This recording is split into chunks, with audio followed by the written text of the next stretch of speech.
You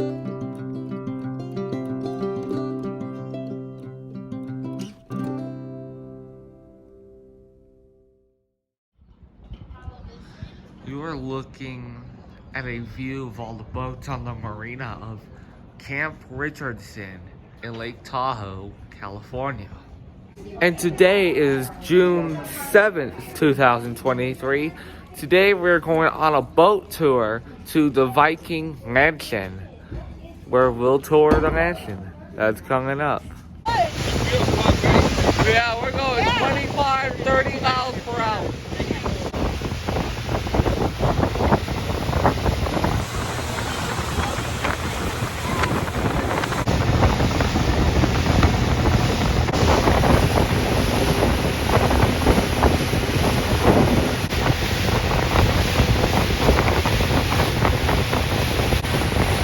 This is Emerald Bay, ladies and gentlemen, that we're coming into right now.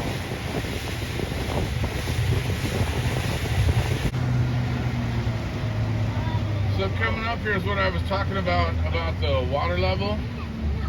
You can see about 3 feet up from the current water line. There's that line where the black and the white meet. Yeah. That's from erosion, from water, right? Right. But that's about 3 feet. The maximum the lake has ever been since there's been Europeans here anyways for 200 years is about halfway up there. We're only about a foot to a foot and a half away from being the legal limit that they've ever let it go. And so I don't know. No one's ever answered me why or when the water was high enough to make that line between the black and the white on the rocks. It's a mystery to me. So there's the tea house on top of the island. The lady who had the castle built also had that constructed. And the story is they would go out in a rowboat to the island once in a while and climb up and have tea. It's not an easy walk. A lot of it's a scramble over the rocks to get there. But now people take their kayaks and stuff and park them on the rocks and climb up. Alright, y'all, so we are here at the Emerald Bay Marina, and we are slated for the Viking Mansion tour here in a little bit. Let's take a look around, shall we?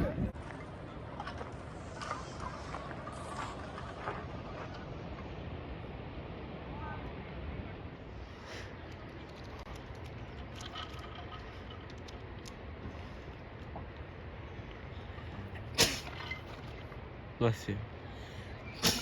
Bless you. Thank you. Turn the whole block.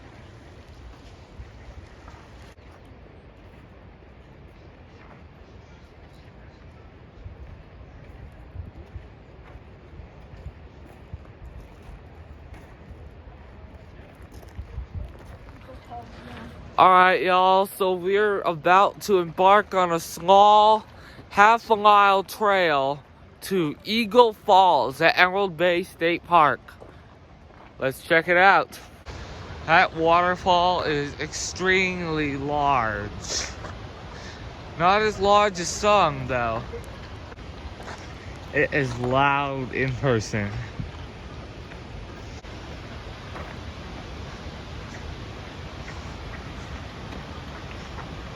Holy smokes. We are here at the Eagle Falls, ladies and gentlemen. I don't know how loud you can hear me, but let's take a look. I think the waterfall actually goes up there.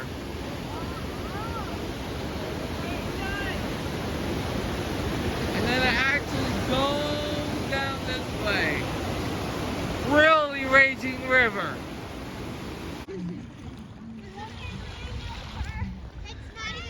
This is an extremely large boat, ladies and gentlemen, known as the Spirit.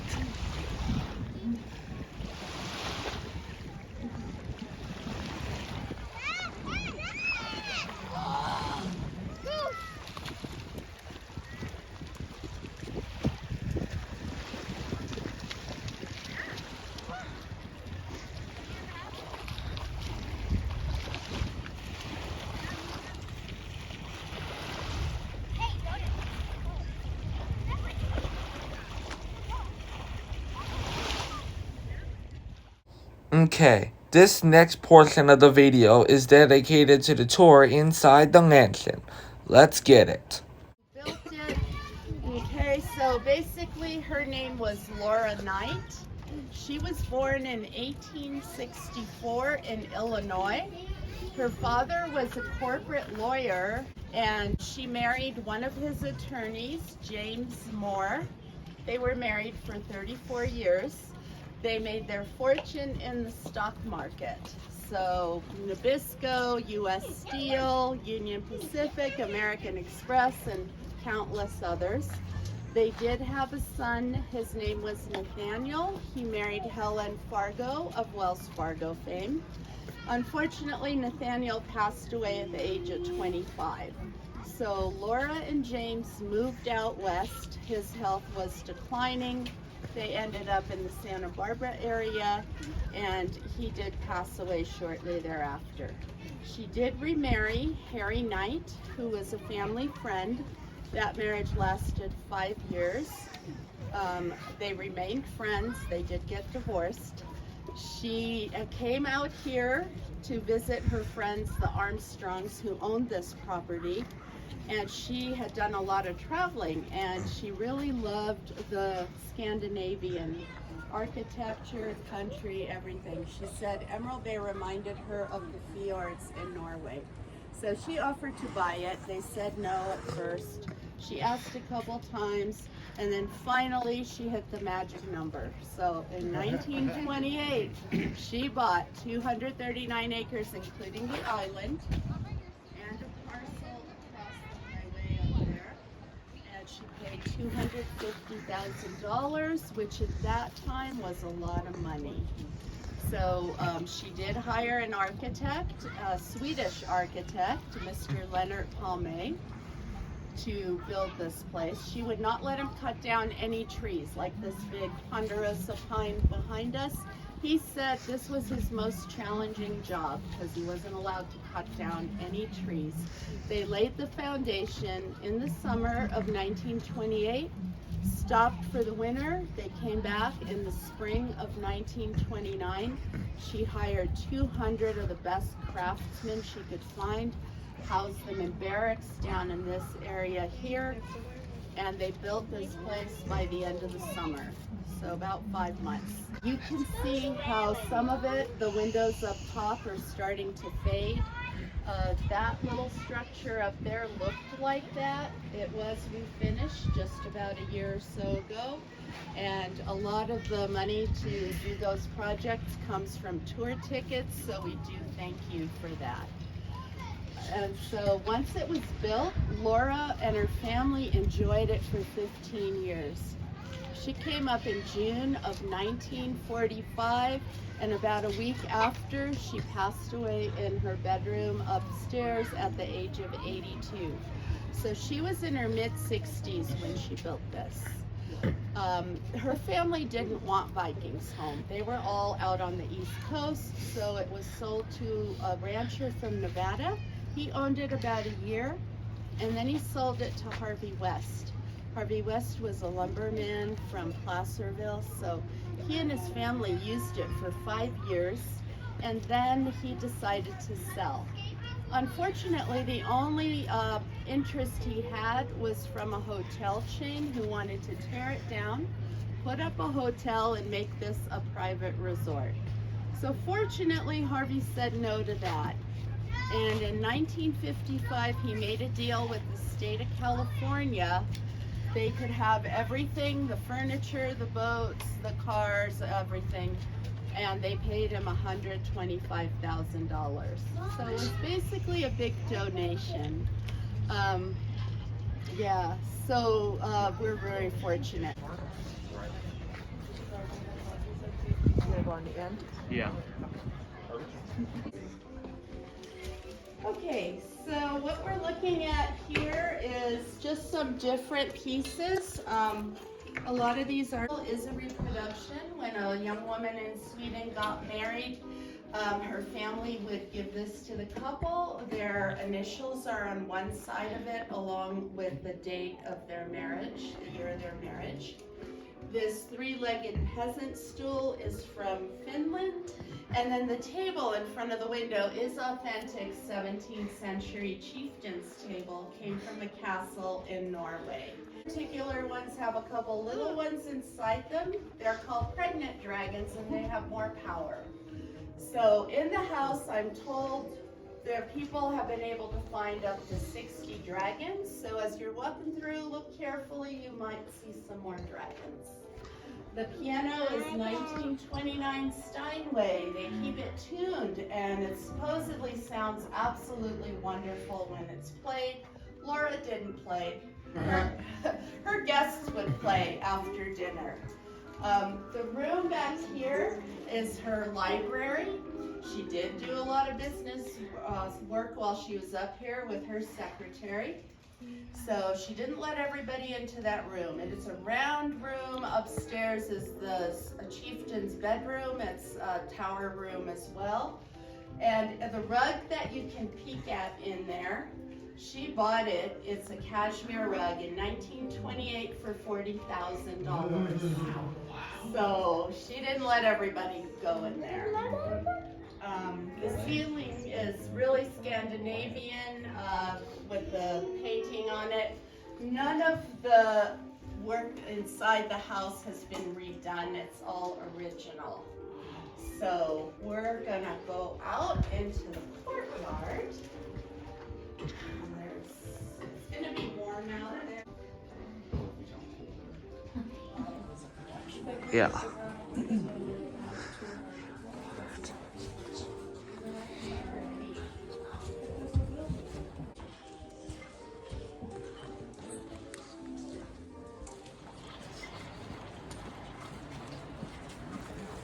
It's a very beautiful courtyard. Okay, so this is the courtyard. You can see there's different styles of architecture out here. So Laura, when she went to Scandinavia, she looked at everything and said, I like this style, that style, that style. So she put them all together out here. So the main house behind us is actually based on a castle that she saw in Norway. This is actually the front door right behind us. So I know some of you came by boat and some of you walked down from the parking lot, the mile trail. Laura put that trail in, that road, when she built it. So when her guests came, they actually drove down that road. They pulled in here, came around, got out of their car. The staff would take their luggage in. The chauffeurs would come and take their car away, wash it, fill it with gas, and service it. So if they wanted to go anywhere while they were here, it was ready for them. She treated her guests really, really well. So she also had a really nice Chris Craft mahogany boat called the Valkyrie. She would take them on around the lake on it. And on a moonlit night, she'd take her guests out to dinner in Tahoe City at the Tahoe Tavern, and they'd come back in the moonbeam. So she treated them well. If they wanted to go fishing, she brought horses from a local stable right here. They would have a lunch packed for them. She'd have a guide. They'd go up into Desolation Wilderness, catch their fish, bring them back, and the cooks would cook it up for dinner. So really nice. The main house behind us, the materials are local. The granite came from the hillside behind us. The pine and fir, the wood came from North Shore, from Tahoe area. But the leaded stained glass windows that you see everywhere, she had those brought in from Sweden. So those are really, really special. There were 6 bedrooms in there. The guests would stay on that side and the family on that side. When you go in, Laura's room will be at the end of the hallway up here. On the right-hand side, it has a big window that looks out at the lake. And next to it is a set of stairs that go up.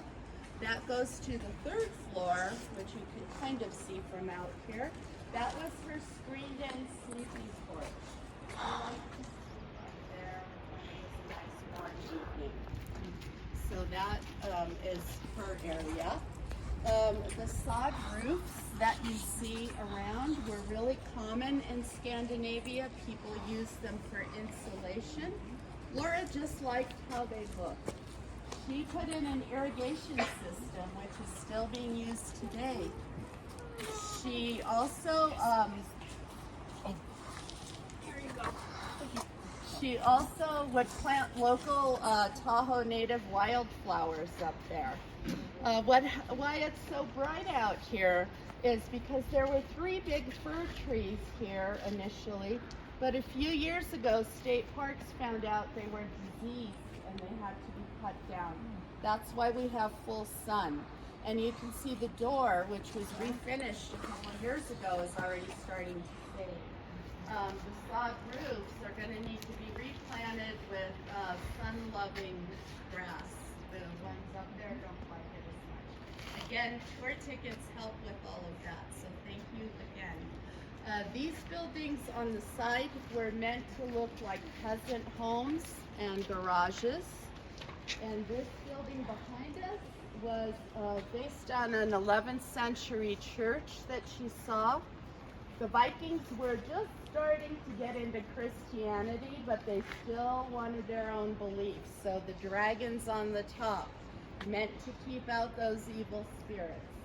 If they got past the dragons, the spikes that are coming out of the roof, they called them fierce branches, and they trapped those evil spirits before they could get into the house.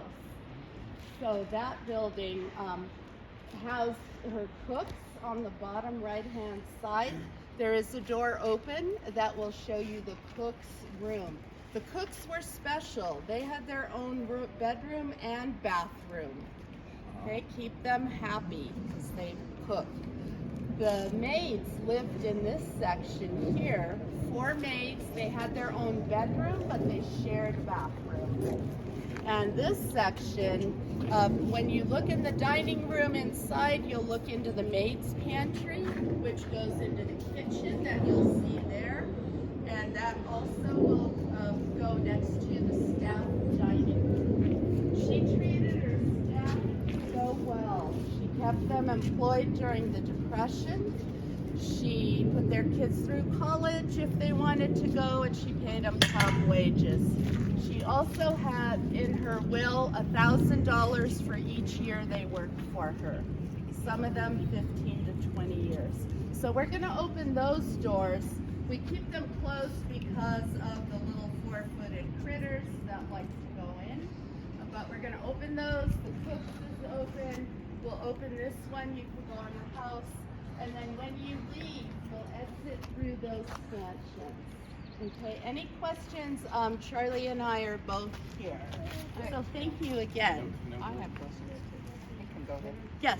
I'll let her go first, ladies first. Oh, thank you. So over the entire career that this place was used by guests, how many guests can this place hold in total? Yeah, good question. She never had more than 12 people at a time because her dining room table would expand to fit 12. She brought 15 staff who lived out in this section. So there were 15 staff here. Yes. Okay. So how many approximately do you think out of every 12 that stayed, how many people came here from the time this opened to the public to the time it closed? Oh my goodness. You mean guests? Yes. Visitors. Yeah, visitors. That's a really good question. I do not know. I would expect in the thousands. Wow. All right. Well, Yeah. thank you. Yes, you're welcome.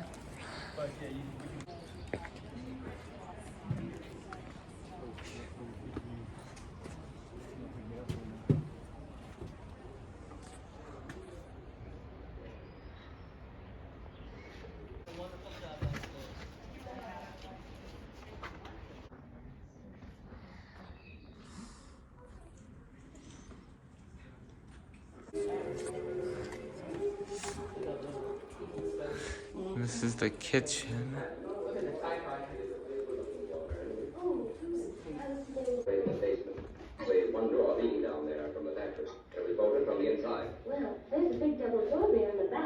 Yeah, that is a radio. There's a timer in it. I think this might be a furnace or something. Like an oven of some sort. Oh, I like this old vacuum. So, what kind of staff worked at this place? Like, what kind of staff? Laura had a staff of 15. 4 maids, 2 chefs, 2 chauffeurs, personal assistant, and a few other people. Nice. Where would they live at? The maids would be in these quarters. There were 4 maids' rooms here. They also shared a shower and bathroom. The chefs, the cooks, they stayed over here. They each had their own bedroom and own bathroom. And where you purchase your tickets, that cabin over there, that was for the chauffeurs. The chauffeurs lived in that one. And the chauffeurs were not really car chauffeurs as much as they were boat chauffeurs. Okay. They would do a lot of the work on boats. Ah, it's pretty cool though. Very nice place to be. Thank you, sir. You're welcome.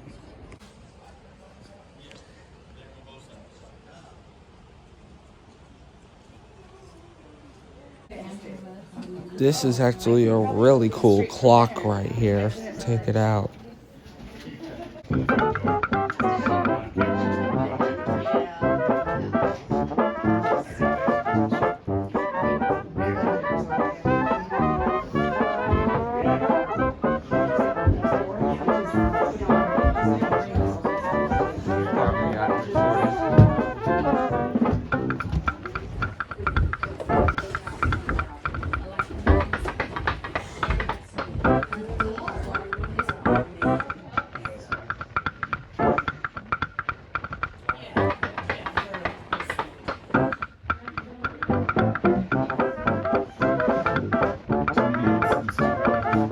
Right. I know. Small house.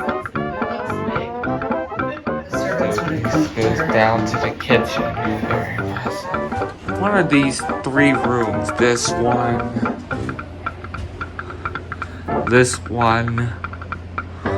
or this one, is where the owner of the house passed away in her bed. Very important history. Well, that concludes the tour, ladies and gentlemen, of the Viking Mansion. We're gonna take one more shot of the Eagle Falls, ladies and gentlemen. Let's check it out. We're getting closer by the inch. Here we are.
Alright, so this is driftwood, right? Driftwood.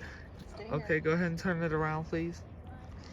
Wow. I like how there's one color on one side and then on the other side is another color.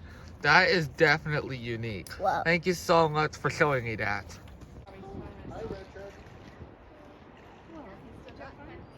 Y'all, this is me, GT Box, touching the water of Lake Tahoe. Emerald Bay, David. Well, that too. Well, this is Emerald Bay. Not that cold. It's actually pretty nice. Well, that was a little bro cam.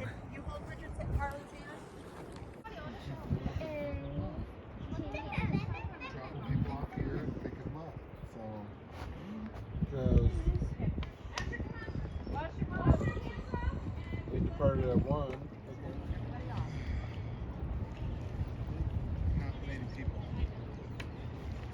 There's our boat here at the marina of Emerald Bay.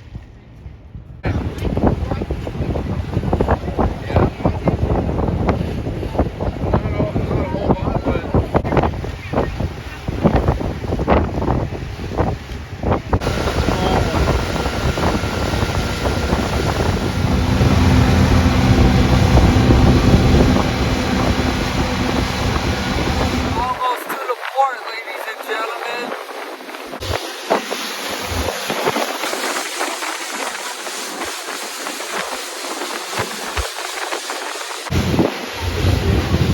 There's all the boats in the Port Harbor, Camp Richardson Marina. And he was like, I can't swim. I was like, my cousin can. No, I can't. I can't. I don't know if I could go 24 feet now. But Oh, you could, but getting back up's the hard part. That's true. just give him an oxygen tank and you'll be fine. And maybe a flashlight off. And that whole was like, what was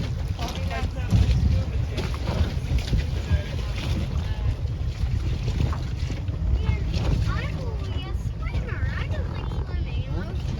You've never swam with Dash or you asked yesterday about snow?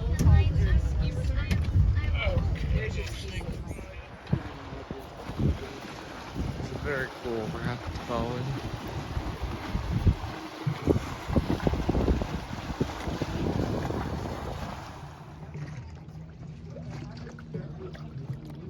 Well, y'all, that's going to do it for today. If you like this video, please like, subscribe, leave a comment down below. I want to give a huge thanks to the Camp Richardson Boating Services for taking us out to the Emerald Bay State Park, and especially the tour of the Viking Mansion itself. I'll see you next week on the GT Adventures Series Tahoe Edition. Peace out.